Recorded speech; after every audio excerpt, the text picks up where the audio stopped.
বিএনপির ভারপ্রাপ্ত চেয়ারম্যান তারেক রহমান এক ভিডিও বার্তায় বলেছেন, বিএনপি সরকার গঠন করলে দুর্নীতির লাগাম টেনে ধরা হবে।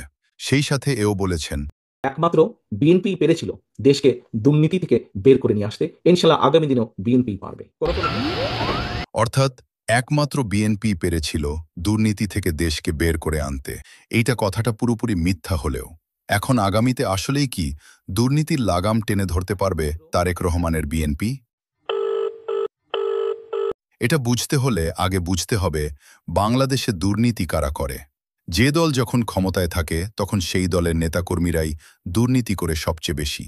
যেমন 2001 থেকে 2005 সালে যখন খালেদা জিয়ার বিএনপি ক্ষমতায় ছিল, তখন বাংলাদেশ ছিল দুর্নীতিতে সারা বিশ্বের মধ্যে 1 নাম্বার।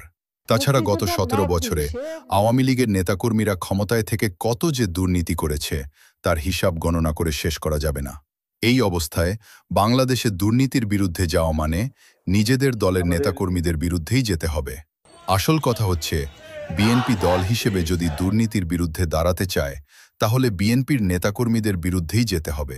যেখানে দেশের বেশিরভাগ রাজনৈতিক ব্যক্তিরা দুর্নীতি করা, স্বার্থ হাসিল করা, অবৈধভাবে টাকা উপার্জন করার জন্যই রাজনীতি করে থাকে। সেই জায়গা থেকে কতটুকু করতে পারবে তারেক রহমান তার নিজের দলের কর্মীদের বিরুদ্ধে গিয়ে দুর্নীতির বিরুদ্ধে দাঁড়াতে? আপনারাই বিচার করে কমেন্ট বক্সে লিখুন।